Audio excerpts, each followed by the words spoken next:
जय माँ। हम लोग सावित्री में बुक 2 कैंटो 2 और पेज नंबर 112 पर हैं, 112। और इसमें श्री अरविंद हमको सूक्ष्म तत्व से बने हुए जगत का वर्णन है, उसका प्रारंभ कर रहे हैं। सटल मैटर वास्तव में ठीक हमारे भौतिक जगत के पीछे और उसके ऊपर और भी जितने भी लोग हैं वो सूक्ष्म तत्व से बने हैं। इसका अर्थ क्या हुआ? इसका अर्थ हुआ कि ओरिजिनल मैटर भी अपने ओरिजिन में डिवाइन है। क्योंकि अगर केवल भगवान है, डिवाइन, अब भगवान के मैं उसमें नहीं जा रहा हूँ, तो फिर मैटर कहाँ से आया? तो आमतौर पर जब हम कहते हैं ना कुम्हार ने घड़ा बनाया, तो भगवान कुम्हार हैं और घड़ा, तो ये प्रश्न उठता है कि फिर घड़े का जो वो कुम्हार तो घड़ा बना रहा है, लेकिन घड़े का जो मट्टी है वो कहाँ से आई? तो फिर तो द्वैतवाद हो गया कि एक और भगवान है, एक और घड़ा मट्टी इत्यादि इत्यादि है और भगवान बना रहे हैं। लेकिन जो ओरिजिनल वेदांत है उसमें अंत में मैटर की भी डिवाइन ओरिजिन है। भगवान ही अपने अंदर से सूक्ष्मतम ऊर्जा को, जिसको ईथर, एक समय विज्ञान में हम इसको ईथर के रूप में कहते थे, वो प्रकट करते हैं। और उसमें नाद और इत्यादि, वो पूरी जड़ तत्व की उत्पत्ति जगह जगह पर आएगा, सावित्री में सब कुछ है। परंतु इतना कि भाई जो सूक्ष्म जगत है और सूक्ष्म तत्व जो है जिससे सूक्ष्म जगत बने हैं, सूक्ष्म जगत कौन से हैं? जो इंद्रियों से नहीं हम अनुभव करते हैं, लेकिन कभी कभी उनका अनुभव हमारे पास आता है, स्पर्श होता है। और इसका जो क्लासिक एग्जाम्पल, अगर आप विज्ञान के उसमें जाएंगे, तो वो है फोर्थ डायमेंशन। फोर्थ डायमेंशन क्या है? 3 डायमेंशन है। जो ऊंचाई है, ये इसमें आएगा भी ये शब्द, इसीलिए इसकी अभी हम बात कर लें। ऊंचाई है, लंबाई है, चौड़ाई है, ये 3 डायमेंशन है। हाइट, विड्थ और लेंथ, तो ये 3 डायमेंशन है। लेकिन अब जो चौथा डायमेंशन अगर विज्ञान में जाएंगे तो वो है काल। अब कहेंगे ठीक है, वो तो एक अलग चीज़ है, लेकिन ये दोनों एक दूसरे से जुड़े हैं। अब एक कल्पना कीजिए कि अभी जो घटित हो रहा है, क्या ये संभव है कि अगर हम काल की ऐसी अवस्था में पहुंच जाएं जहां भविष्य में जो घटित होने वाला है वो जान जाएं? इसकी कल्पना विज्ञान में भी हो रही है और लोग टाइम मशीन इत्यादि की बात कर रहे हैं। तो फिर यह चीज जो हम देख रहे हैं, जान रहे हैं, इसका हमारा कंसेप्शन बदल जाएगा। तो ये तो एक ह्यूमन लेवल की बात है, लेकिन वास्तव में जो वैज्ञानिक, जो आध्यात्मिक विज्ञान है, वो हमको बताता है कि एक स्पेस टाइम कंटिन्यूम नहीं है, कई स्पेस टाइम कंटिन्यूम है। और इसका सीधा सा एक छोटा सा उदाहरण है कि जब हम स्वप्न देखते हैं, कुछ एक स्वप्न एक्चुअली सत्य भी निकलते हैं, तो हम वो केवल स्वप्न नहीं होते हैं। एक तो मैं बहुत ही दुख भरा स्वप्न जानता हूँ, बहुत सारे जानता हूँ। एक जिसमें एक माँ ने देखा कि उसके 4 बच्चे थे, चारों बच्चे ग्रोन अप, वो एक नदी के ऊपर जैसे ऐसे पड़े हुए हैं। तो उसको समझ नहीं आया, थोड़ा अजीब सा लगा, अटपटा सा लगा। और ठीक 2 दिन बाद चारों की एक नदी में डूबकर मृत्यु हुई। अब आप देखिए, यानी स्पेस टाइम में ये घटनाएं, एक अलग स्पेस टाइम में वो घटना हो चुकी थी, निर्धारित हो चुकी थी, लेकिन यहां पर वो प्रेसिपिटेट करती है। तो ये अपने आप में एक बहुत अनूठा विज्ञान है। ये इसलिए हमको ये जानना जरूरी है क्योंकि हम केवल एक पिंजड़े में रहते हैं, जिसको हम कहते हैं कि 3 डायमेंशनल पिंजड़ा, उसमें काल की गति जो इस समय हो रहा है। लेकिन वास्तव में ऐसा नहीं है, कई लेवल के स्पेस टाइम कंटिन्यूम है।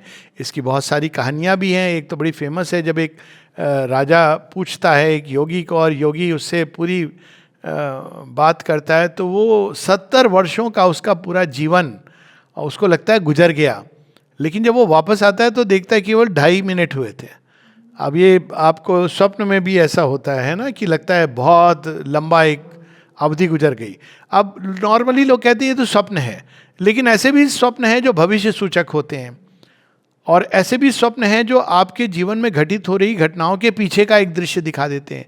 यानी this is a multi layered reality, अगर पूरी विज्ञान की भाषा में।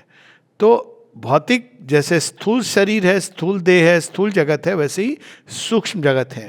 और फोर्थ डायमेंशन जिस सेंस में स्पिरिचुअलिटी में कहा जाता है, हालांकि विज्ञान में आप देखें तो इस पर बहुत लोगों ने प्रयास किया है समझने का, और एक समझने का ऐसे प्रयास किया है जो बड़ा इंटरेस्टिंग भी है और माथे को चकरा देता है, कि आप अगर उसको बाहर से देखते हैं तो वो एक प्रकार से लगता है, अंदर से देखते हैं तो मानो आप अंदर से बाहर की ओर सारी चीज़ें देख रहे हैं। और उस डायमेंशन में जो जैसे अभी भौतिक स्थान पे उसमें मैं हूँ, ये है, वो सब अलग है। फोर्थ डायमेंशन में क्या होता है, बिल्कुल जैसे एक अगर मान लो एक स्वान या कोई व्यक्ति एक घर में चला जाए जिसमें सब जगह शीशे लगे हुए हैं, तो क्या देख रहा है? वो एक को देख रहा है या अनेकों को देख रहा है? वो एक के साथ साथ अनेकों को देख रहा है। ऑफ कोर्स ये तो एक प्रकार का एक प्रतिबिंब है, लेकिन कुछ इस प्रकार की चीज है कि फोर्थ डायमेंशन है, वहाँ चीज़ों का वस्तुतः यथार्थ प्रकट होने लगता है। टाइम स्पेस के सारे कंटिन्यूम समझ में आते हैं।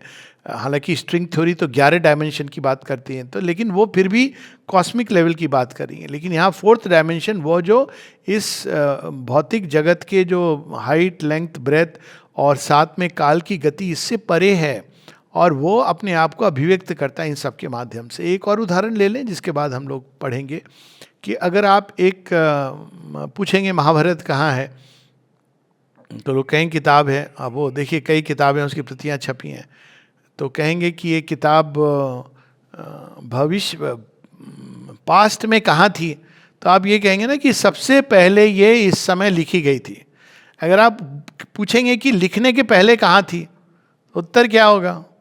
व्यास के हृदय में थी, लेकिन अमूर्त रूप में है। हर एक राइटर जानता है कि अंदर में कोई चीज होती है जो एक एक्सप्रेस करना चाह रही है।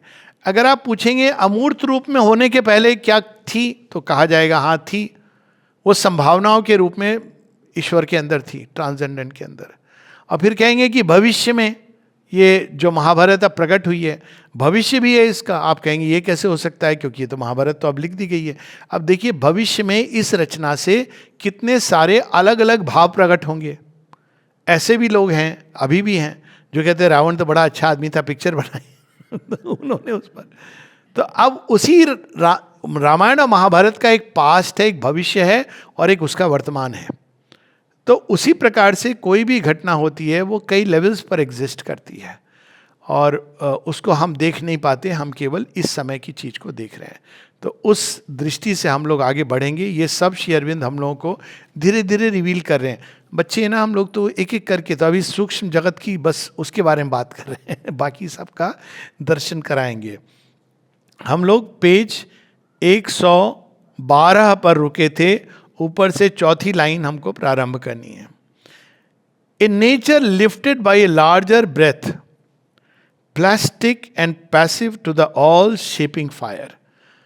अब नेचर, ये जो जड़ प्रकृति, नेचर फॉलन नेचर है, लिफ्टेड हो रहा है तो फॉलन नेचर है, जड़ प्रकृति में सीमित। कुछ ऐसे लोग हैं, आप जड़ प्रकृति में देखिए रेंज होती है।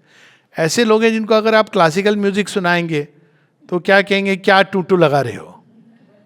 ये उनकी भाई जो जड़ प्रकृति के अंदर संभावना है, और जड़ प्रकृति के अंदर ही ऐसी संभावना है कि अगर आप उसको रॉक म्यूजिक सुनाओगे, ये कहेगा अरे ये कानों को दर्द करने वाला कहाँ से आ गया। जड़ प्रकृति के अंदर ही है। तो देखिए रेंजेस हैं। तो यहाँ पर एक ऐसा नेचर जो प्रकृति जो ऊपर की ओर उठ रही है। ऊपर की ओर उठने का मतलब वो सूक्ष्म तत्वों को कैच कर रही है। जो बहुत स्थूल जगत में रहता है उसको आप वो पूछेगा कि कहाँ है भगवान, तो वो तो कहेगा मेरी आंखों से दिखता नहीं। अब उसको आप बोलेंगे कि तुम आंख वाले अंधे हो, तो उसको बुरा लगेगा। और अगर वही दूसरे व्यक्ति से पूछेंगे जिसने भगवान को नहीं देखा है लेकिन उसके अंदर ये सर्टिट्यूड आ गया है, आप पूछेंगे कि भगवान है, वो कहेगा सर्वत्र है। देखिए भौतिक स्तर पर भी संभावना है, क्योंकि एक वो ब्रेथ क्या है, प्राण ऊर्जा उसको ऊपर उठाती है।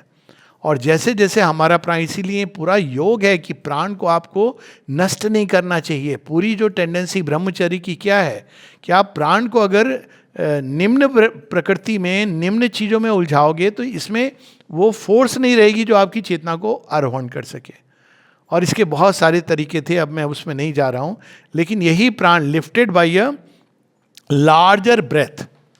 तो जब आप अपने सीमित जीवन में, सीमित गतियों में जो दिमाग घूमता रहता है, ये क्या खाना खाया, वो कैसा है, ये कैसा है, इससे तो अब प्रगति नहीं होगी। जब आप इसको, इसके कई तरीके हैं, जब आप इसको एक वास्टर कॉन्शियसनेस, लार्जर कॉन्शियसनेस में उठते हैं तो वहाँ एक प्रकृति प्रकट होती है अलग प्रकार की। Plastic and passive to the all shaping fire. यहाँ जड़ है, ठोस है, घना है। आपके बोलने से कि चीजें, बचपन में खेल खेलते हैं चिड़िया उड़ तो चिड़िया नहीं उड़ती है आपके बोलने से। लेकिन अगर आप इस सूक्ष्म प्रकृति और उसकी शक्तियों में जीने लगोगे तो आपको बोलने की जरूरत नहीं है, आपका संकल्प काफी होगा। श्री अरविंद के एक्सपेरिमेंट है इस पर भी। तो आप संकल्प आपका होगा कि ये चीज ऐसे हो और वो होने लगेगी, लेकिन वो समय लगता है क्योंकि जड़ तत्व उस चीज को आसानी से नहीं ग्रहण करता है। तो यहाँ ये सारी बातें इसमें प्लास्टिक, लेकिन ऊपर की जगत में ये प्लास्टिक है। जैसे ही आदेश मिलता है ईश्वर का, ऑटोमेटिक वहां जो शक्तियां हैं, देवता हैं, वो कार्य करते हैं। Answers the flaming godhead's casual touch. आंखों ही आंखों का इशारा काफी होता है। माता जी चंपकलाल जी का था ना, वो माँ कहती नहीं थी ज़्यादा, ये समझ जाते थे कि माँ क्या चाहती है। और यहाँ लोग हैं जो वाद विवाद, तर्क वितर्क, क्योंकि यू आर नॉट रेडी, वो जड़ प्रकृति है ना, जड़ बुद्धि, तो वो नहीं समझ पाती है। तो उसका वर्णन है, immune from our inertia of response it hears the word to which our hearts are deaf. तो पहले तो हमको इस ठोस जड़ प्रकृति से बाहर निकलना है, नहीं तो हम नहीं सुन पाएंगे, नहीं समझ पाएंगे भगवान हमसे क्या कहना चाहते हैं।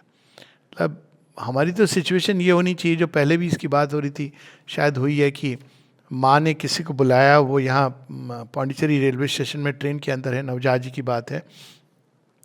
जब कोई कहा माँ ने कि go tell him to come, तो वो क्योंकि वो रुकी रहती थी गाड़ी 4-5 घंटे, वो पुराने समय, फिर वो इंजन से डब्बा कुछ करता था, लगता था। तो वो जब गया तो नवजात जी रेडी होकर के अब बाहर आ रहे हैं, रात का समय था, he had gone off to sleep and he told him, उसके कहने के पहले कि हाँ मैं आ रहा हूँ। तो ऐसी भी चीज़ें चंपक लाल जी के साथ तो ये कॉमन ऑकरेंस था, हम सब ने इसको विटनेस किया है। तो वो एक अलग प्रकार की प्रकृति जो डायरेक्ट रिस्पॉन्स करती है। यहाँ पर हम उस चीज़ को समझने में एक बहुत समय लगाते हैं, क्योंकि इसीलिए कई स्पिरिचुअल प्रैक्टिसेस में इस केवल जड़ बुद्धि से बाहर निकलने के लिए प्रैक्टिसेस है। नहीं तो जैसे भोजन खूब एंजॉय करना, भोजन में ही लिप्त रहना, तो भोजन क्या है, आपकी जड़ प्रकृति से जुटा हुआ है।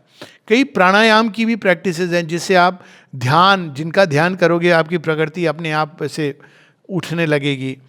तो ये श्री अरविंद हमें बता रहे हैं कि वहाँ पर इनर्शिया नहीं है रिस्पॉन्स का, और हम भगवान की वाणी को सुन पाते हैं और रिस्पॉन्स कर पाते हैं। Adopts the seeing of immortal eyes and traveler on the roads of line and hue pursues the spirit of beauty to its home.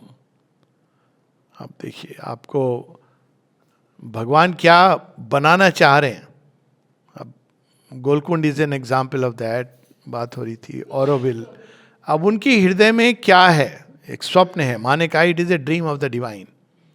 उन्होंने उसको फिर उसका मैप बनाया। तो बड़ा इंटरेस्टिंग है ऑरोविल का, एक्चुअली इट्स इवोल्यूशनरी मैप। अगर आप देखेंगे तो ऐसे स्पाइरल है, तो वो स्पाइरल इवोल्यूशन का प्रतीक होता है कि वो आपको ओपन एंड की तरफ ले जा रहा है, और उसका एक केंद्र है, केंद्र से जुड़े रहना है। हमारे शंखों में भी यही होता है। तो वो जो स्पाइरल मूवमेंट है उसका, वो बड़ा इंटरेस्टिंग है। और गैलेक्सीज का भी यही मूवमेंट होता है, आप देखेंगे अगर ध्यान से। हाँ बिल्कुल, वो गैलेक्सीज, वो ऐसे नहीं कि एकदम गोलाकार बिल्कुल फिक्स्ड उसमें नहीं है। अर्थ भी जब घूमती है तो एलिप्टिकल सर्किल में घूमती है। तो इसके पीछे जो सत्य होता है वो वहाँ पे स्वतः ही प्रकट हो जाता है। Thus we draw near to the all wonderful. तो अगर भगवान के घर जाना है तो थोड़ा तो सूक्ष्म प्रकृति कम से कम डेवलप करनी पड़ेगी, बिल्कुल स्थूल बुद्धि से हम नहीं जा सकते। अगर हम सोचेंगे कि ऐसे ये आँख से हम ये देख रहे हैं, हम ये कान से जितना सुन सकते हैं, तो फिर माँ कहती है इसको you are prisoners of the sense. तो प्रिजनर ऑफ सेंस है वो, तो फिर आगे क्या ढूंढेगा। Thus we draw near to the all wonderful, following his rapture in things as sign and guide. क्या अद्भुत लाइन है, दूसरी भी पढ़ देता हूं। Beauty is his footprint showing us where he has passed. Love is his heartbeats, rhythm in mortal breasts. Happiness the smile on his adorable face. भगवान के घर जाना है, आपने पूछा है भाई पता कैसे चलेगा? कहते हैं तुम सही रास्ता इससे होगा कि तुम्हारे अंदर में जॉय इंक्रीज हो रहा है। किसी ने एक बार ये प्रश्न किया था, रिटायर्ड जज थे और यहाँ से इंद्र सेन जी गए थे, पुणे की बात है। उन्होंने कहा साधना के लिए तो बहुत सीरियस होने की ज़रूरत है। कहते हैं हाँ, लेकिन जितना सीरियस होगे उतना आनंद बढ़ेगा। अब उनको ये बात समझ ही नहीं आ रही थी, और ये सच है। अगर हमारे अंदर आनंद की अनुभूति, शांति की अनुभूति बढ़ रही है, मतलब हम सही ट्रैक पर हैं। और हमारे अंदर अगर इसके विपरीत दुख, अशांति, कलह, क्लेश, मतलब हम दूर जा रहे हैं। सफरिंग इसका लक्षण है, डिप्रेशन इसका लक्षण है कि हम दूर जा रहे हैं अपने ही ओरिजिन से, भगवान से। तो इसलिए हमको साइन बोर्ड बता रहे हैं श्री अरविंद, कैसे हम ड्रॉ करते हैं, कैसे हमको पता चलेगा। अगर आपको अपने अंदर, जीवन में, वस्तुओं में, व्यक्तियों में एक रैप्चर का अनुभव हो रहा है, मतलब यू आर ऑन ट्रैक। कहीं लिखा नहीं होगा भगवान का घर आ रहा है, बट ये आपके अंदर अवस्था होगी। Beauty is his footprint showing us where he has passed. तो हम कहेंगे अच्छा ब्यूटी और अगलीनेस, हम सीधा, हमारा दिमाग कहाँ चलता है, बाहर। जिस दिन हम अगलीनेस के अंदर ब्यूटी देख लेंगे, जिस दिन हम सांप के अंदर भी ये देखें कि ये भी तो भगवान शिव का एक अंश है, when we can see beauty in the ugliest, और वो तो हमारी इंद्रियों की एक फॉर्मेशन है, आवश्यक है, वो एक नॉर्मल लेवल के लिए। लेकिन जो ब्यूटी की जहाँ बात हो रही है, भगवान की छाप, और जैसे जैसे हम भगवान की ओर बढ़ते हैं, इसका लक्षण ये होता है कि वो व्यक्ति जो बाकी सबके नहीं लगता ये बड़ा खराब है, बड़ा, भगवान उसमें सुंदरता ढूंढी लेते हैं। यही कहानी ना हमारे यहाँ कुब्जा की कहानी क्या है। अब उसको मिरेकल की बात नहीं है भाई, वो टेढ़ी मेढ़ी अंग भंग, लोग कहते हैं अरे तुम मत आना, तो तेरे आने से तो अपशकुन होगा, तो बेचारी छिपी रहती है। कृष्ण जी जाके वहीं नजर आती है, ये कौन है बाहर आती है, तो कहती है अरे सुंदरी, तो वो कहती है मुझे सुंदरी कह रहे हैं, तो वहाँ छिन पकड़ करके उठाते हैं तो सुंदरी में परिवर्तित। इसे वे ऑफ सेइंग, ये नहीं कि ऐसे हो रहा है, पर जो सौंदर्य को देख पाता है, हर किसी के अंदर, हर चीज के अंदर सौंदर्य, और अगर आप देख पा रहे हैं मतलब आप भगवान के करीब जा रहे हैं। और इसके विपरीत भी होता है, कुछ लोग बार बार आके अरे वो खराब है, ये खराब है, यहाँ हॉस्टाइल फोर्सेस है सब जगह। कभी कभी मुझसे आके पूछते हैं कि भाई ये व्यक्ति, वो व्यक्ति, ये आश्रम, वो। मैं कहता हूँ भैया तुम भगवान देखने आए थे या हॉस्टाइल फोर्स देखने आए थे? तो लग रहा है कि तुम तो उल्टी दिशा में जा रहे हो, लौटो। अगर तुमको सब में हॉस्टाइल फोर्सेस दिखाई दे रही हैं, you are on a dangerous brink. तुम हॉस्टाइल फोर्सेस से डायरेक्ट हो रहे हो। जिस दिन तुमको सबके अंदर भगवान दिखाई देंगे, मतलब you are on the right track. यही तो सब शास्त्रों में यही लिखा है। श्री अरविंद इसको एलिमेंट्री एक्सरसाइज कहते हैं, योगा एंड इट्स ऑब्जेक्ट्स में कहते हैं पहला प्रयास ये करना है, you have to see god in everyone and everything. और देखिए जीवन कितना सरल हो जाएगा। आपकी वाइफ है या हस्बैंड है आपसे गुस्सा करें, तो आप कहिए भगवान का ही कोई रूप है देखिए लड़ाई झगड़ा सब बंद हो जाएगा। और होते ही अगर आप ध्यान से देखेंगे, आपके अंदर ये भाव अगर चला गया, क्योंकि अदरवाइज क्रोध, घृणा, ये सब डेवलप होते हैं। जिस दिन आप देखोगे ये सब भगवान के ही रूप है, तो आपके अंदर द्वेष नहीं होगा किसी से, आपका मन तो शांति में होगा। और चूंकि आपके मन शांत होगा, धीरे धीरे बाकियों का मन भी शांत होगा। तो beauty, love is his heart beats rhythm in mortal breast. भगवान का हृदय धड़कता है, कैसे धड़कता है? प्रेम से धड़कता है। अगर आपके अंदर प्रेम, यहाँ प्रेम ऑफ कोर्स लाइक डिसलाइक की बात नहीं, पर प्रेम का विस्तार हो रहा है इस हद तक प्रेम जा सकता है कि जमीन पर पड़े हुए तृण के प्रति भी आपको प्रेम आएगा, मिट्टी के ढेले पर भी आपको एक प्रेम की अनुभूति होगी, कीड़े पर भी प्रेम आएगा। उसी से फिर दया का जन्म होता है। आप ये नहीं इसके कर्म होंगे देखो ऐसे सफर कर रहा है, ये भाव नहीं आएगा। आप देखोगे उसके अंदर भी प्रेम, और उसको ऊपर उठे, और ये प्रेम है, ये इसका लक्षण है कि हमारे अंदर भगवान बढ़ रहे हैं। जो छोटे कृष्णा हैं वो अब मैच्योरिटी पर आ रहे हैं। Happiness the smile on his adorable face. कई बार मैं ये चीज़ कहता हूँ, आश्रम में लोग कहते हैं अच्छा यहाँ डाइनिंग रूम खाना तो फ्री मिलता है, घर भी मिल जाता है, कमरा। में कहता हूँ ये सब तो बात की बात है, यहाँ खुशी फ्री मिलती है। तो क्या मतलब? मैंने कहा देखो बाहर लोगों के चेहरे देखो यहाँ आते ही सीधा माँ दे देती है। अब हम लोग लूज कर देते हैं, वो हमारी समस्या, हम पुराने रास्ते पे, पुराने तरीके पे चले जाते हैं। It is given to you, बाकी चीजें बाद में मिलती हैं, प्रॉस्पेरिटी मिलेगी, ये सब, पहले आपको जॉय दिया जाता है। कौन सा जॉय? वो जो कॉजलेस है। तो हम लोगों को प्रॉब्लम होती है कि भाई हमको तो कारण चाहिए, तो हम पुराने संसार में वापस लौटते हैं कि ये वाली चीज़ हमारे पास होगी, वो व्यक्ति हमारे पास होगा तो जॉय होगा। लेकिन यहाँ पे वो स्पॉन्टेनियस हैप्पीनेस जो हमारा एक स्वभाव है वो मिलना चाहिए। A communion of spiritual entities, a genius of creative eminence. अब क्या क्या अनुभव होता है वहाँ पे?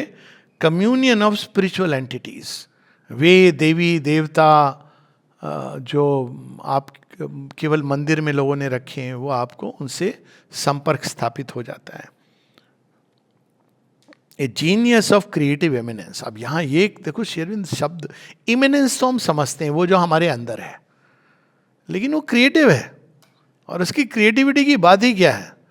वो कहाँ जा रहे होंगे, कहाँ से पकड़ के क्या घटनाक्रम लेके आपको ले आएगा अपने पास।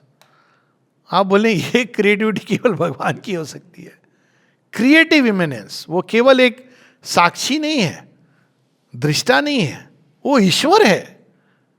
वो आप कर रहा है अपना काम, क्रिएटिव। और ऐसा, और क्रिएटिव वर्ड यूज किया है, वो ऐसी घटनाएं यूज करेगा कि कभी कभी जो आपको लग रही है कि ये तो बुरी चीज हुई हमारे जीवन में, उस डोर से भगवान आपको अपने करीब खींच रहे हैं।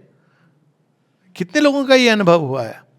कह रहे जिसको हम शेरविंद का एक बहुत पहले का लेटर है, कलकत्ता की बात है, वो जब उनकी वाइफ, उनका ब्रदर इन लॉ की डेथ हो गई है, तो शेरविंद के लेटर है, उस लंबा लेटर है, उसमें सांत्वना दे रहे हैं। फिर कहते हैं पर तुम्हें तो मालूम है प्रिय कि कई बार बुरी घटनाओं से, दुख के द्वार से भगवान अपनी ओर ले जाते हैं, गुड की ओर ले जाते हैं। देखिए शेरविंद को तो जेल के रास्ते ले आए। तो this is the truth, that creative eminence. अब बोला भी उन्होंने यही कि मैं तुमको जेल लाया हूं, मेरा प्रयोजन है। आप सोचिए कोई बाहर का सीन है कि भाई अंग्रेज उनको जेल ले गए, अंदर का सत्य क्या था? श्री कृष्ण उनको यही रिवील करते हैं, I have brought you here. Makes all creation deeply intimate. फिर आपको क्या नहीं अपना लगेगा, क्योंकि जब भगवान अपने हो जाते हैं तो सब अपने हो जाते हैं, क्योंकि वही तो सब जगह हैं। A fourth dimension of aesthetic sense, सौंदर्य की अनुभूति। सौंदर्य की अनुभूति का जो पता कैसे चलता है? सौंदर्य एक बड़ी अद्भुत है। एक्चुअली वो इम्पर्सनल है, आप उसको बांधने की चेष्टा करते हैं नाम रूप में, ये हमारी सीमा है। सौंदर्य की अनुभूति के साथ एक जॉय आता है, सौंदर्य की अनुभूति के साथ वो जुड़ा हुआ है। तो fourth dimension of aesthetic sense की बात कर रहे हैं, जहाँ आपको पीड़ा में भी एक जॉय की अनुभूति हो जाएगी। किसी कवि ने लिखा है, अपने ढंग से इसको महसूस भी किया है लोगों ने, पीड़ा में आनंद जिसे हो आए मेरी मधुशाला। वो मधुशाला, ये दारू की बात नहीं हो रही है। आप उसके अंदर भी देखते हो कि अरे भगवान मुझे इस रास्ते से ले आ रहे हैं, कैसा हदभागा हूँ मैं, प्यार से खोज रहे थे, मैं नहीं आया, हार्ट अटैक कराना पड़ा, किसी को मेरे जीवन से हटाना पड़ा। तब आप देखेंगे वो fourth dimension of aesthetic sense, सौंदर्य की अनुभूति। Where all is in our sales in all. Bulla के जाना में कौन, ये है ना। तब आप हर किसी के अंदर उसी एक स्व को देखते हो। यहाँ ये नहीं है कि Alok Pandey is seeing Alok Pandey in everyone, ये ईगो का वो असुर ट्राई करता है। But you see the true self, the one self, the divine in everyone. आप किससे झगड़ा करोगे? युद्ध लड़ सकते हो अगर भगवान के आदेश पर झगड़ा, विषाक्त होना, घृणा, ये तो आप असंभव हो जाएगा। तो ये फोर्थ डायमेंशन क्या है? Where all is in our sales in all. सब अगर आपके अंदर हैं, आपके अपने हैं, आप स्वयं सबके अंदर हो, तो आप किससे मारा पीटी करोगे? To the cosmic wideness realigns our soul. फिर हमारी जो अंतरात्मा है, जीवात्मा है, वो विश्व आत्मा से एक होने लगती है।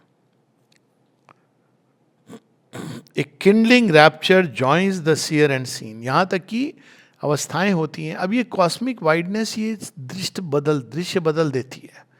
इसको हम ऐसे देखें कि आप छोटे बच्चे को माँ कहती है पढ़, पढ़ नहीं तो छड़ी लेके बैठी, मान लो अब नहीं बैठती हैं क्योंकि बच्चा कोर्ट केस कर सकता है। हाँ, और स्ट्रिक्ट रूल्स रेगुले, किसी ने खबर कर दी तो स्विट्जरलैंड में तो लोग कहते हैं पैराडाइज है, लेकिन वो बच्चे ने कंप्लेन कर दी या नेबर ने कंप्लेन कर दी तो बच्चे को अलग कर देते हैं वो माता पिता से। I know one Indian parent, वो वापस आए, वो कहते हैं उन्होंने अलग ही ले लिया, मैं गुस्सा कर लिया था तो अलग कर दिया, नहीं आप नहीं रह सकता आपके साथ में। भाई ऐसी पैराडाइज भाई मुबारक हो। तो इस तरह के नियम है। तो यहाँ लेकिन माता पिता से अगर आप पूछें कि आप क्यों बच्चे को डांट रहे हैं, क्या कहते हैं वो, प्रेम करता हूं मैं, हाँ अच्छे से प्रेम करता हूं तो ये मुझे मत बतला। ठीक है, ये तरीका गलत हो सकता है, लेकिन आप डिनाई नहीं कर सकते कि उनके अंदर प्रेम है। तो फिर क्या होता है कि हम चेंज हो जाती है हमारी दृष्टि। कॉस्मिक वाइडनेस वैसी ही है।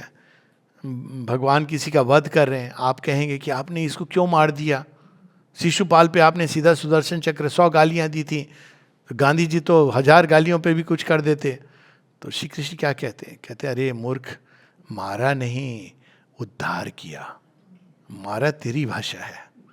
कहें क्या मतलब, कहते मैंने उसको अपने अंदर बुला लिया। इससे और दुष्कर्म ना हो। तो सारे दुष्कर्मों को एग्जॉस्ट करके अपने अंदर बुला लिया। तो वो एक अलग सेंस है, कॉस्मिक दृष्टि बिल्कुल अलग है। A kindling rapture joins the seer and seen, जिसको देखा उससे वो एक हो जाता है। Seer and seen, the craftsman and the craft grow inly one. अब एक उदाहरण दे रहे हैं कैसे, क्योंकि जब आप उस क्रिएटिव सत्य से मिल जाते हैं तो आपके अंदर उसके अंदर कौन है, एक ही है। तो आप क्या हुए, आप ब्रदर्स हो गए ना। फ्रेटर्निटी का ये बेसिस है, आधार है, जो आज तक लोग खोज नहीं पाए। तो फ्रेटर्निटी का आधार ही यही है कि भाई जब तेरा पिता और मेरा पिता एक है, लेकिन रिलीजन ने उसको भी बर्बाद कर दिया है। मेरे पिता का नाम अल्लाह है और तेरे पिता का नाम भगवान है, प्रॉब्लम हो गई इसमें। तो जब आप एक है तो वो आधार हो गया ना। तो इनली वन, क्राफ्ट्समैन और क्राफ्ट जो कर रहा उसमें क्या है, दोनों में इसके अंदर जो प्रेम है और जो आनंद है वही उसके अंदर मूर्त हो रहा है। और क्या है, अमूर्त और मूर्त का मिलन है, क्राफ्ट्समैन और क्राफ्ट का। Grow inly one, achieve perfection by the magic throb and passion of their close identity. ये माइकल एंजेलो की कहानी है कि वो छेनी हथौड़ी लेके रात को काम करते थे मूर्ति बनाने के लिए। अमृत दा का प्रीवियस लाइफ है और सारे लोग परेशान दुखी हो रहे हैं, पर कोई कुछ दिनों बाद उनको आदत हो गई छेनी हथौड़ी सुन के, म्यूजिक लगता था। तो एक दिन बंद हो गई छेनी हथौड़ी, तो अब नींद नहीं आ रही लोगों को। अब क्या ये क्या हो गया, तो जानना चाहते हैं, जाना चाहते हैं। तो फिर वो सुबह सुबह सब परेशान है देखने को। तो देखा तो वहाँ एक बड़ी सुंदर सी मूर्ति खड़ी हुई है। काम खत्म हो गया था। तो उन्होंने कहा ये तुम्हें कैसे पता चला कि इतनी सुंदर मूर्ति इस पत्थर के चट्टानों के अंदर है। तो माइकल एंजेलो कहते हैं मैंने देखा था। कौन सी आंख से देखा था। अब देखिए वैसी चीज होती है, पूरी दृष्टि बदल जाती है, तो वो परफेक्शन की ओर आपको ले जाती है। भगवान भी ऐसे ही करते हैं। जैसे बच्चा रो रहा हो लेकिन माँ साबुन लगाती है, तो वैसे ही भगवान भी कभी कभी हम लोगों को जरा काली रूप में आते हैं। वो बहुत इंटेंस प्रेम होता है, वेरी इंटेंस लव। हर किसी पर नहीं माँ ये करती हैं। All that we slowly piece from gathered parts or by long labor stumblingly evolve is their self-born by its eternal right. वह हमारा ओरिजिनल प्लान है, और वो जब पता चल जाता है तो इसका मतलब स्पष्ट हो जाता है। जैसे माता पिता बोलेंगे देख मेरा प्लान है, तो बड़ा हो के हवाई जहाज उड़ा। कहते रियली हाँ, लेकिन उसके लिए ये जो तू हवाई जहाज लेके घूम रहा है ना ऊपर ऊपर, वो जहाज बना के, इसको तू रख और तू पढ़ाई कर। वो कहेगा आप चाहते हो मैं हवाई जहाज उड़ाऊं, कहते हैं हाँ, लेकिन इस तरह से नहीं, अभी तुझे इससे प्रोसेस से गुजरना पड़ेगा। तो उस तरह जब हम वो जान जाते हैं तो हमको जीवन में भगवान का हाथी दिखाई देता है हर चीज में। In us too the intuitive fire can burn. तो हम कैसे जान सकते हैं? इंट्यूशन के माध्यम से। रैशनल माइंड से ही हम जान नहीं सकते। रैशनल माइंड से हम इसको एक्सेप्ट कर सकते हैं, लेकिन हम जान नहीं सकते कि हमारे जीवन में क्यों ये चीज़ें हो रही हैं। तो इंट्यूशन हमें बता सकती है। An agent light it is coiled in our folded hearts. कहाँ मिलेगी इंट्यूशन? हृदय के अंदर है। कैसे? वो फोल्डेड है, यानी चिप होता है ना। अब सोचिए, घर की अभी आज के समय में सबसे वैल्यूएबल चीज क्या है कंप्यूटर के अंदर? चिप। अब वो चिप ढूंढी जा रही है। कहाँ है? वो छोटी सी चिप है, उसके अंदर पूरा हमारा मास्टर प्लान है, जो हमको पता नहीं है, तो हमको समझ नहीं आ रहा है। तो वो चिप की तरह हमारे हृदय के अंदर है। On the celestial levels is its home. लेकिन चिप कहाँ से आई है? वहाँ से बन करके ये चिप डाली गई है हमारे अंदर चैत्य सत्ता के रूप में, जिसमें हमारा पूरा मास्टर प्लान बंद है। Descending it can bring those heavens here. अगर वो प्रकाश जो यहाँ कैद है और हायर प्लेन्स पे व्याप्त है, वो अगर आए और इसको लिबरेट कर दे जो बंद है हृदय में, तो फिर हमारा जीवन भी बदलने लगता है। कैसा हो जाता है? स्वर्गीय हो जाता है। आपको कहीं जाने की जरूरत नहीं होती है। तो अच्छा ऐसा है, भगवान ने मुझसे जो जो छीना सही किया। ये होता है। आप जीवन में देखिए, जब कोई चीज छीन रही होती है लोग बड़े दुखी होते हैं। 10 साल बाद ना कहते हैं सांस आई, भगवान ने जो किया बड़ा अच्छा किया। उस समय हमको समझ नहीं आ रहा था, आपको तब पता चलता है। तो वो चीज़ अगर डिसेंड करके ऑपरेटिंग हो जाएगी तो आपको तभी पता चल जाएगा कि वो जो कर रहे हैं अच्छा कर रहे हैं। But rarely burns the flame nor burns for long. The joy it calls from those diviner heights brings brief magnificent reminiscences. ये भी कह रहे हैं, लेकिन ये बड़ा रेयर है। थोड़ी देर के लिए एक फ्लैश होता है, लेकिन फिर वो बत्ती बुझ जाती है। इसीलिए साधना योग इसीलिए आवश्यक है। अगर वो परमानेंटली जलने लगे तो हमको चीज़ें अलग दृष्टि से दिखाई देने लगेंगी। And high splendid glimpses of interpreting thought. Interpreting thought क्या होता है? एकदम आपको उस चीज़ का मतलब बदल देता है। ऐसी घटनाएं हुई हैं हमारे भागवत पुराण में भी, हम लोग पढ़ रहे हैं घटना कि जब उस बच्चे की मृत्यु हो जाती है तो वो राजा बड़ा रो रहा है, दुखी हो रहा है। कहता है कि वरदान मिला था मुझे, तो शिव जी से वरदान मिला था। ये तो यंग एज में, हालांकि शिव जी ने कहा था, लेकिन वो यंग एज में जब डेथ हो जाती है, बहुत दुखी हो रहा है राजा चित्रकेतु। तो नारद मुनि आते हैं, नारद मुनि के आशीर्वाद से मिला था।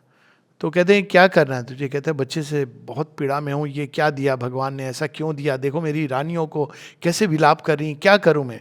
उन्होंने ही मारा है वैसे, मिल करके, मिली भगत करके क्योंकि वो एक रानी जिससे बच्चा हुआ था उसको राजा ज़्यादा स्नेह करने लगा। अब सब विलाप कर रही हैं। तो नारद कहते हैं ऐसा कुछ नहीं, ये सब तुम लोग जो कर रहे हो ना। कहते लेकिन हमें संतोष कैसे हो? तो कहते राजा चित्रकेतु को चलो मैं बात करवा देता हूँ उससे। तो वो आता है, तो कहता है मेरा बेटा आ गया। कहते बेटा? किसका बेटा? कहते मैं, तुम वही हो ना? कहते हाँ, वो मेरा वो नाम रूप था, आपसे क्या लेना देना? Parents are shocked. वो जो बातें करते हैं उसके बाद उनको लगता है हम कितने मूर्ख हैं। वो अपनी आगे की यात्रा में जा रहा है। तो पूरा पर्सपेक्टिव चेंज हो जाता है। तो राजा चित्रकेतु फिर ये सब भूल करके वो स्वयं एक योगी बनता है और ये अचीव्स लिबरेशन। वो कहानी हम लोग पढ़ चुके हैं। तो दृष्टि बदल जाती है सारी और चीजें अलग ढंग से समझ जाती है। लेकिन ये टच कभी कभी ही होती है हमारे जीवन में, कृपा के रूप में। And high splendid glimpses of interpreting thought. अब ये इंटरप्रेटिंग थॉट क्या है? जो नारद मुनि उन्हें समझाते हैं। But not the utter vision and delight. विचार तो आ गया, हाँ अच्छा ऐसा है, लेकिन आपको वो आनंद महसूस नहीं हुआ।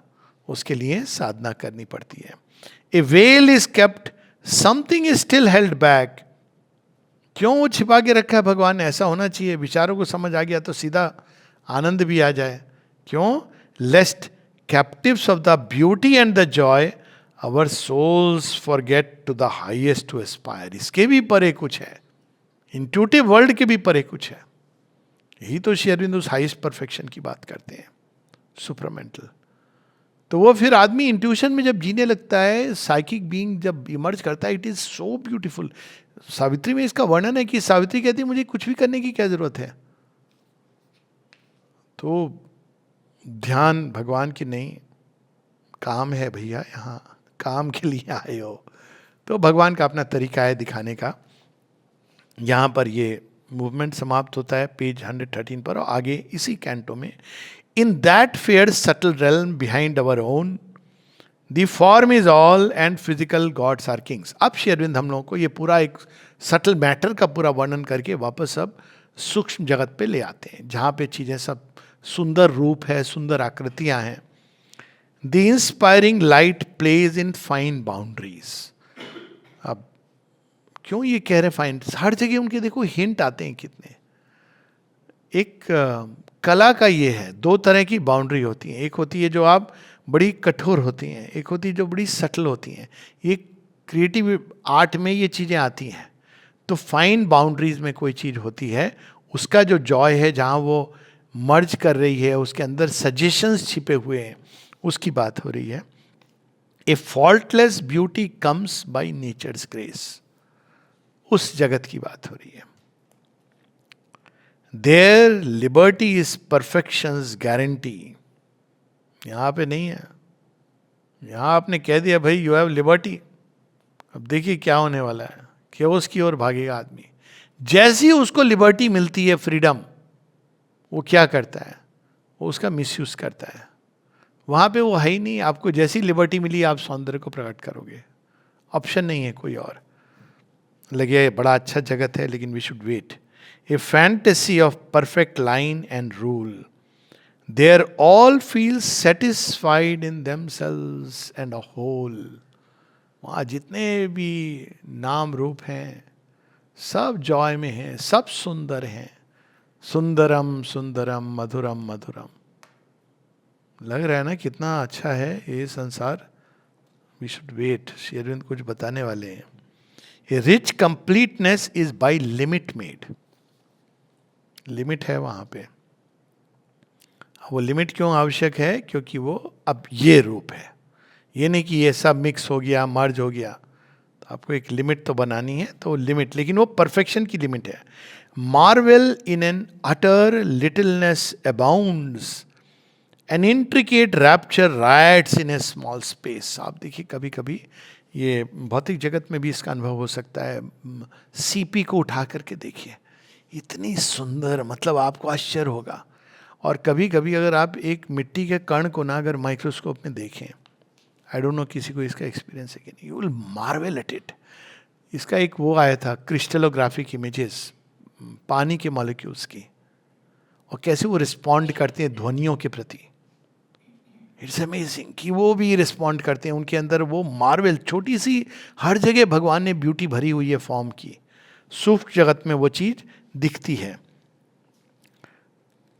Each rhythm is kin to its environment, each line is perfect and inevitable.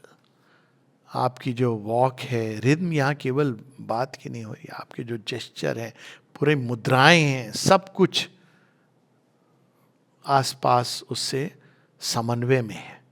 ये नृत्य में आते हैं ना, कथकली में आप देखिए रिप्रोड्यूस करते हैं. वो राम और रावण का युद्ध है. हाँ, देखने में बड़ा मजा आता है.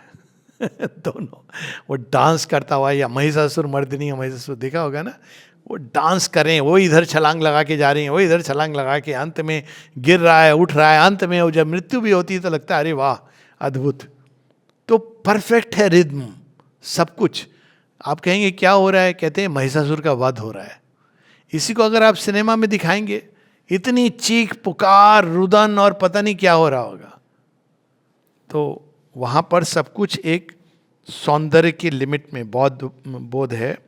Each object faultlessly built for charm and use.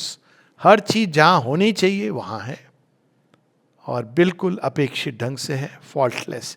ये कला है जो मनुष्य को सीखनी चाहिए. कहते हैं ना, एक चीज एक्स्ट्रा ना हो, और जो है जहाँ है वहाँ हो. आप सोचिए जीवन कितना सुंदर बन सकता है. इवन अभी ये हम लोग नहीं जानते, ढूंढनी पड़ती है हर एक चीज. पैंट के साथ शर्ट मिली हुई है, जूते कहीं और हैं, ढूंढ रहे हैं, ये रोज की चीज की बात है। और लोग बड़ा गर्व करते थे इसमें। पुराने समय पिक्चरों में वो हस्बैंड बाहर जा रहा है, कहता है टाई मेरी कहाँ है। देखो ये नहीं पता है, रोज तो टाई लगा के जाता है, वो लेडी बेचारी ढूंढ के ला रही, कह रही ये लो टाई तुम्हारी। पर एक ब्यूटी का ये भी कंसेप्ट है, चीजें जहां होनी चाहिए वहां है, सूक्ष्म जगत में जहां होनी चाहिए वहां है। जब जिस चीज की आवश्यकता है वो वहां आपको मिलेगी। माँ के बहुत उदाहरण हैं, उन्होंने इसको प्रैक्टिकली भी बताया है।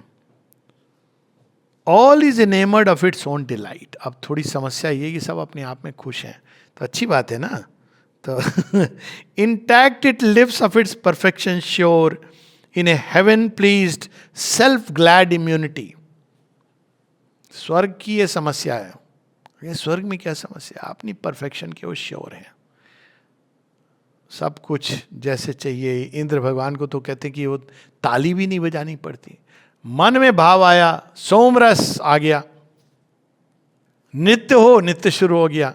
म्यूजिक कोई टेप रिकॉर्डर के पास जाना नहीं, कोई रिमोट नहीं, कुछ नहीं, वो मन से ही वो चीजें प्रकट हो रही हैं। ऐसा मटेरियल पैराडाइज लोग बनाने की चेष्टा कर रहे हैं। Content to be it has need of nothing more. अच्छी अवस्था है कि बुरी अवस्था है? एक लेवल पर लगता है वाह ऐसा होना चाहिए। कुछ लोग सोचते हैं supramental world is like that, we should wait and here. Here was not futile efforts broken heart. वहां आप उससे प्रेम करते थे जो बना है। अगर आप देखिए यही तो कहानी ना, वहां पर जो प्रेम की कहानियां वो अलग होती हैं। धरती से अर्जुन चले गए थे तो कौन प्रेम कर बैठी थी उनसे? चित्रांगदा ही प्रेम कर बैठी थी। अर्जुन तो पूरे उनको दुनिया भर की दुनियादारी कहते, नहीं नहीं मैं तुम्हारा गुरु हैं, मैंने सीखा है इन गंधर्वराज से, तुम भी उनकी शिष्या हो, तो हम दोनों भाई बहन हैं, शादी नहीं कर सकते। ये सब धरती पर है। सेलेस्टियल बींग्स के लिए ये सब ऑपरेटिंग सिस्टम है ही नहीं, लागू नहीं होते हैं। तो वो श्राप दे देती है, कहती तुम जाओ, एक समय तुमको जो मुझसे सीखा है ना, जरूरत पड़ेगी तुम नपुंसक हो जाओ। तो फिर इंद्र के पास जाते हैं कि ये आपके देखिए इसने क्या कर दिया। कहते हैं वो तुम्हारे काम ही आएगा, 1 साल के लिए तुम नपुंसक बनोगे। तब वो बृहनल्ला का रूप धारण करते हैं जो राजा विराट के घर में। तो ये सब चीज़ें यहाँ होती हैं। और जब मनुष्य स्वर्ग में जाते हैं तो वहाँ भी कभी कभी हो जाती है, परंतु वहाँ ये है नहीं। वहाँ एकाध ऐसी बस कहानियाँ मिलती हैं, जैसे केसरी को वहाँ से वो निष्कासित की जाती हैं, क्या नाम था उनका, वो भी एक अप्सरा थी। वहाँ क्या था? Exempt from the ordeal and the test, empty of opposition and of pain. वहाँ कोई टेस्ट नहीं, कोई एग्ज़ाम नहीं, कोई पीड़ा नहीं, कोई दुख नहीं, दुख की छाया भी नहीं।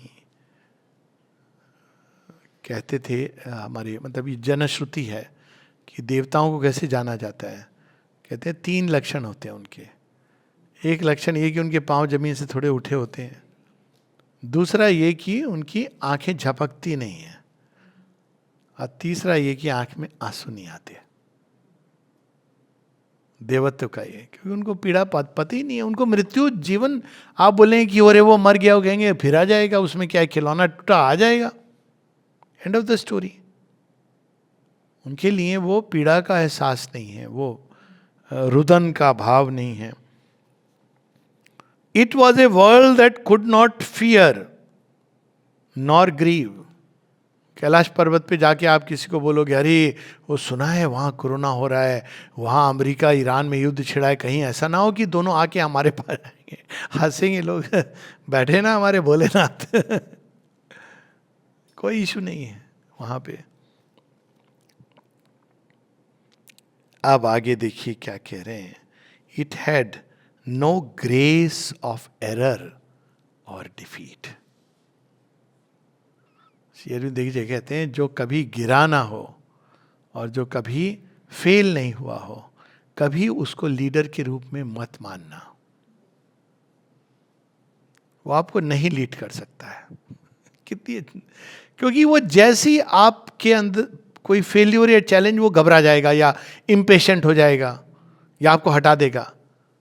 तो उसके बैनर के अंडर जाना चाहिए। इसलिए आप देखिए पांडवों की प्रॉब्लम, इशू क्या है, अद्भुत बात, वो बेचारे बार बार मार खा चुके हैं और दुर्योधन कभी इस चीज को नहीं समझ पाया। उसने अपना नॉर्मल असेसमेंट कर लिया कि देखो हमारी सेना बेटर है, हम तो मार डालेंगे इनको। पर पांडवों को परफेक्शन की ओर ले गए थे श्री कृष्ण। कैसे? डिफीट, फेल्योर, इस सब के मार्ग से। It had no room for fault, no power to fail. ये क्या बात कह गए श्री अरविंद? फॉल्ट का संभावना नहीं, लेकिन पावर टू फेल, ये भी एक शक्ति होती है। श्री अरविंद एक जगह कहते हैं, किसी ने उनसे कहा भगवान बहुत महान है। कहते हैं हाँ इंडीड बहुत महान है, यहां तक कि वो फेल भी करना स्वीकार कर सकते हैं यदि उनके प्रयोजन के लिए ये आवश्यक हो। कहानी याद आ गई? आई कोई कहानी याद? अरे श्री कृष्ण जी का प्रचलित नाम है रण छोड़। बड़ा खुश हुआ काल यवन, देखा विवश कर दिया, भगा दिया हमने। उनको पता नहीं है वो इसको कहाँ भगा रहे हैं। बिना लड़े हुए उसको ले गए केव में जहाँ मुचकुंद ऋषि सो रहे हैं, और वो वहाँ पे उठाता है, वो देखते हैं तो मर जाता है, क्योंकि उनको ये वरदान मिला है मुचकुंद ऋषि को कि जो डिस्टर्ब करेगा तुम्हें इंस्टेंटली मर जाएगा। हाँ वो उड़ा देते हैं। तो वो कृष्ण जी का ये अंदाज है। लेकिन साथ में क्या करते हैं इसके बाद? द्वारका का जन्म होता है। तो ये जो एरर, डिफीट, अगर उस समय का केवल उसको फ्रीज कर दो, तो देखो कृष्ण जी हारे थे ना, भगवान कैसे हैं? आप कहेंगे जो हार से रास्ता निकाल ले वही तो भगवान है। कभी हारा तो रावण भी नहीं था एक्सेप्ट लास्ट मिनट। रावण कभी नहीं हारा था except the last moment. Duryodhan भी नहीं हारा था एक्सेप्ट द लास्ट मोमेंट। वो छोटी मोटी जो बीच की कहानियां उनको छोड़ दे। कर्ण भी नहीं हारा था। लेकिन ये सारे जो पांडव थे जुए में हारे बेचारे। हार से वो परफेक्शन की ओर बढ़ते हैं। तो ये हार क्या सिखाती है हमको? ये हमारे फिक्स्ड आइडियाज, फिक्स्ड उसको तोड़ देती है और एक तरह से हमारे लिए आगे का मार्ग खोलती है। नहीं तो हम लोग उसमें सीमित परफेक्शन में सुखी हो जाते हैं। ये वेस्टर्न वर्ल्ड अब रियलाइज कर रहा है। वहाँ पे जो ये एनार्किक थॉट आ रहा है, जो ब्रेकअप हो रहा है, वास्तव में खुद को ही तोड़ रहे हैं, क्योंकि उनके पास समृद्धि आ गई। पहले तो बड़े खुश हो रहे थे, हम बड़े समृद्ध हैं, समृद्ध हैं, समृद्ध हैं। लेकिन अब वो समृद्धि के अंदर ट्रैप हो गए हैं। और वो ट्रैप क्या है कि अब उनको बिना उन चीज़ों के उनका वश नहीं चलेगा। अब पुराने समय के जो हम लोग भारतीय हैं, आज की बात नहीं कर रहा हूँ, अगर मान लीजिए लाइट चली गई, हम एंजॉय कर लेते हैं ना हम एंजॉय कर लेते हैं। इसको एक्चुअल भाषा में कहते हैं रेजिलियंस फैक्टर। हम देख चुके हैं भैया, वो जमाना भी देखा है, हमका इश्यू नहीं है हम तो रोटी दाल से गुजारा कर लेंगे। उनको प्रॉब्लम है, they are not used to this, क्योंकि उन्होंने लिमिटेड परफेक्शन का एक जगत क्रिएट कर दिया, जहाँ हर चीज़ आपको, एसी भी लगाना है तो रिमोट, यहाँ से आपका रिमोट, वो हीटर ऑन, सब कुछ रिमोट से। लेकिन अब रिमोट खो गया तो आपको समझ नहीं आ रहा है कि मुझे करूँ क्या। लेकिन ये जो एस्पेक्ट है ना, जो फेल्योर से जो सीखता है, एक जगह श्री अरविंद कहते हैं, O miss fortune blessed art thou, thou hast shown me the face of the beloved. ये उस जगत में नहीं है। फेल्योर नहीं है, इसलिए विकास की संभावना नहीं है। वो समझ रहे हैं यही सब कुछ है। अब भारत तो भगवान, रोड पे आप जाएंगे तो भगवान याद आएगा। आप किसी व्यक्ति से मिलेंगे, कहीं जाएंगे, आपको भगवान याद आएगा, आपका चारा नहीं चलेगा। धड़म धड़म रोड करेगी तो आप क्या बोलोगे? माँ माँ माँ, हे कृष्ण हे गोविंद हरे मुरारे। ये नहीं कि ऐसा रहना चाहिए, पर यह कि जो एक लिमिटेड परफेक्शन का जो कंसेप्ट है, ये नहीं कि एक परफेक्ट हो जाएगा तो भी आपके जीवन में अनेकों चीज़ें आएंगी। आप देखिए डाइवोर्स रेट ये सब क्यों इतने अधिक हैं बाहर में? Because of this reason. आप इंस्टेंट ग्रेटिफिकेशन का कल्चर आ गया है। हम लोग फेल होना जानते हैं, गिर के उठना जानते हैं, कोई चीज़ वर्कआउट नहीं करी फिर भी हम उसको वर्क करवा लेना जानते हैं। एक बहुत बड़ी चीज़ है जो आप फेल्योर और समस्या से, जिसको हम लोग एक शब्द भी है हमारे हिंदी में जुगाड़, अब वैसे वो बड़ा अजीब सा लगता है लेकिन जुगाड़ की भी एक एक्सपर्टाइज होती है। यू टेक आउट, यू ठीक है, और उससे आपका एक डायमेंशन खुलता है, एक नई चीज़ कोई आपको समझ में आती है। बड़े अद्भुत उदाहरण है जुगाड़ के। एक है जब माता जी ने ओरिजिनल ओके जुगाड़ की स्टोरी, अब एक ही जूते, उनको जूते खरीदने के पैसे नहीं थे, ये 15 साल की बात है। अब एक 15 साल की लड़की है, स्कूल जा रही है, 15 साल से भी छोटी हैं। अब जूते का तो आपके भी कोई तो चप्पल हो, कुछ हो, तो उन्होंने क्या किया, वो डिज़ायर को नहीं आने दिया। वो क्या करती थी, जूते को, उनको पेंटिंग आती थी, वो पेंट था उनके घर में, पेंट से वो उसको नए नए ढंग से पेंट करती थी, ऐसा लगता था हर हफ्ते नए जूते आ रहे हैं। अभी देखिए क्रिएटिविटी आई कि नहीं आई। तो ये जो हमारे जीवन में ये जो हम चाहते हैं limited perfection, it is not a very very good thing, क्योंकि वो आपके आगे के विकास को रोक देता है, आपको वहाँ कैद कर देता है। वो भी एक प्रकार की जेल है, उसका यहाँ पर वर्णन है। Out of some packed self bliss it drew at once its form discoveries of the mute idea. वो सूक्ष्म जगत क्या कर रहा था, कहीं पर ब्लिस और आइडिया को कहीं ना कहीं से टैप करके वहाँ पे रूप बना रहा था। And the miracle of its rhythmic thoughts and acts, its clear technique of firm and rounded lives. जीवन में यदि सब अच्छा हो रहा है तो भगवान शायद भूल गए। Firm and rounded lives, rounded एक होता है परफेक्शन का। तो इसकी तो बहुत सारे उदाहरण हैं। किसी ने एक बार पूछा भी था, एक सिंगापुर में टॉक दिया था, मैं कहा, किसी ने कहा मेरे जीवन में तो सब अच्छा है, पैसे हैं, ये वो हैं। 70 साल की उम्र थी, तो आश्रम के कोई व्यक्ति थे, आश्रम के नहीं थे, उड़ीसा के एक स्पीकर थे, मैं भी था वहाँ पे। इन्होंने बड़ा सुंदर उत्तर दिया। उन्होंने कहा हो सकता है भगवान तुम्हें भूल गए हों। इसके लिए तैयार ही नहीं था। वो शॉक्ड हो गया। कहता है, मेरे से बाद में कहते कि ये उन्होंने क्या कहा। मैंने कहा सही किया कहा, मैं अनुमोदन करता हूं। मैंने कहा आपकी बात नहीं है, थोड़ा उसको मॉडिफाई कर दिया। पर यह सच है कि जीवन में प्रगति कब आती है, जब आप थोड़े टप टप गिरते हैं। तब जिसके जीवन में सब अच्छा हो रहा है वो तो बड़ा कुछ है। और यही चीज़ आप देखिए, अमेरिका जाइए, बाकी जगह भी जाइए, सब कुछ है, भगवान की वो भाव नहीं है। फैक्ट बता रहा हूँ, मतलब by experience I am saying, नहीं आता है उनके लिए भगवान। मतलब वो लोकल टेम्पल होगा, वहाँ आप चले जाएंगे, वहाँ पर आप मनाइए। But you are missing something very important, जो भारत में आपको एक साधारण जो सब्जी बेच रही है ना, उसके पास मिलेगा। हृदय के अंदर कोई चीज़ खुली हुई है, because we have learned it. वो सीख गई है देने का जॉय, और उसकी स्माइल में आपको बड़ा मजा आएगा। वो ये नहीं कि एक बड़ी कोई मॉल के अंदर एक नारियल बेचने की दुकान जहाँ फिक्स्ड रेट लगे हुए हैं, जहाँ आपने दिया और इम्पर्सनली कोई खड़ा हुआ है, वहाँ पर जाके आपने कार्ड कैश कराया, वहाँ पर भी वो इम्पर्स, थैंक यू सर बोलते बड़े माने थैंक यू सर। हम लोग ऐसे ग्रो करते, हाँ दीदी आज तो आई नहीं, वो बगल वाली क्यों नहीं आई सब्जी लेने वाली।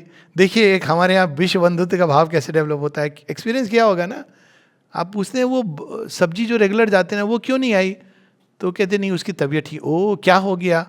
अब ये चीज़ आप क्यों कैन नॉट एक्सपीरियंस। हम लोग इस चीज़ को अनफॉर्चुनेटली, जापान ने तो खो दिया इसको, क्योंकि जापान पूरी तरह वो वेस्टर्न मॉडल की तरफ चला गया। तो ये जो चीज़ होती है ना, जो हमको एक विशालता की ओर ले जाती है, आपस में सुख दुख होता है।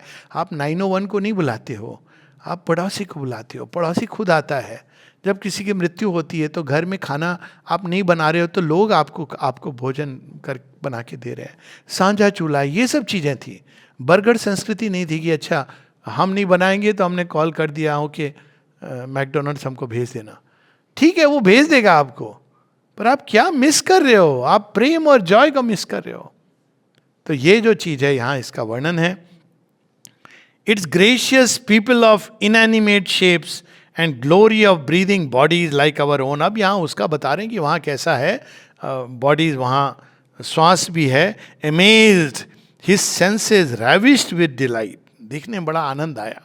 ही moved in a divine yet kindred world, लग रहा था कि हम पहुंच गए दिव्य लोक. बहुत से लोग हैं जो यहाँ पहुंच के लगता है उनको कि हमने भगवान का लोक देख लिया. अब देखिए, आप देखेंगे वहाँ कोई रो नहीं रहा, दुखी नहीं है, एक आपको परफेक्शन है हर चीज. कई लोग बोलते थे ना अमेरिका ही स्वर्ग है. अब वो तो अच्छा है कि धरती पर है, तो भगवान ने बता दिया कोई स्वर्ग वर्ग नहीं है, एक बंदा चाहिए उसको बर्बाद करने के लिए. लेकिन एक समय लोग ये सोचते थे, यूरोप के बारे में ऐसे सोचते थे. अब उनको पता चल रहा है ये भी स्वर्ग नहीं है. तो ये जो हमारी उसकी, लेकिन वहां पे अशुपति देख रहे हैं, admiring marvellous form so near to ours yet perfect like the playthings of a god. मतलब ऐसा लग रहा था कि ये तो पहुंच गया मैं. अद्भुत. ये आगे हम लोग कंटिन्यू करेंगे, लेकिन जस्ट 2 लाइन लास्ट की हम पढ़ लेंगे आज, क्योंकि वो कंटेक्स्ट चल रहा है. He left that fine material paradise, his destiny lay beyond in larger space. उन्होंने, अशुपति ने उस जगत को त्याग दिया. क्यों? यदि आपको आगे जाना है, वहां आप कैद होके रह जाएंगे. तो वे भाई हैं, बहुत से मेरे बंधु हैं जिनके जीवन में ये डिलेमा आया या भगवान की कृपा हुई, बाहर गए, एंजॉय कर रहे थे, कुछ ने कॉन्शियस डिसीजन लिया कि नहीं, प्रगति अगर हमको करनी है तो भारत ही आना है. कोई चीज मिसिंग है वहां पे. और अब बहुत अच्छा हो रहा है. बहुत अच्छा क्या हो रहा है, अब वहां से वही लोग खदेड़ रहे हैं. अभी बहुत से भारतीयों को ये चीज समझ नहीं आ रही है. अरे हम तो इतने क्वालिफाइड हैं, हमको खदेड़ा क्यों जा रहा है? भैया कृपा हो रही है तुम्हारे ऊपर, इट्स ए ग्रेस. आने वाली तुम्हारी संतानों के लिए भी कृपा हो रही है. When you come here, you have a chance of growing in total perfection. Material paradise नहीं. इसका परफेक्ट एग्जाम्पल था, जिससे मैं रुकूंगा. एक बार सिंगापुर की बात है, जब पहली बार मैं वहाँ से, लोगों ने बड़ा बताया था ये देखना, ये ट्रेन होगी, ये सब मतलब एवरीथिंग वाज मार्वेलस. तो मैंने वहाँ पे, ऐसा लग रहा है कि क्या है यहाँ, सब कुछ है, कोई चीज़ बड़ी क्रूशल मिसिंग है. और अमेरिका से आ रहा था, तो आप सोचिए कि ये, एंड आई कुड सेंस कि यहाँ पे सोल तत्व है ही नहीं, मिल ही नहीं रहा है, महसूस नहीं हो रहा है. तो मैंने फिर कहा ये मुझे क्या, बहुत पहले का अनुभव है, शुरू की बात, 2000 की बात है. तो मैंने सावित्री खोली, तो सावित्री में आया था कि मटेरियल पैराडाइज. यहाँ रह गए तो डब्बे में बंद हो गए. सब कुछ मिलता है, बस भगवान नहीं मिलता है. उसको खोजने की आपके अंदर अभिप्सा नहीं होगी. ये नहीं कि नहीं मिलते, भगवान सब जगह हैं, आपके अंदर उसको खोजने का ललक ही नहीं उठेगी. और अगर एस्पिरेशन उठी तो वो कोई भी चीज जो कलेक्टिव कॉन्शियसनेस है सपोर्ट नहीं करेगी उसको, क्योंकि वो कलेक्टिव कॉन्शियसनेस पूरी की पूरी तरह वो जड़ प्रकृति के अंदर उसको परफेक्शन बनाने पे लगी हुई है. तो ये है, हम लोग आगे पढ़ेंगे अगली बार. जय मां.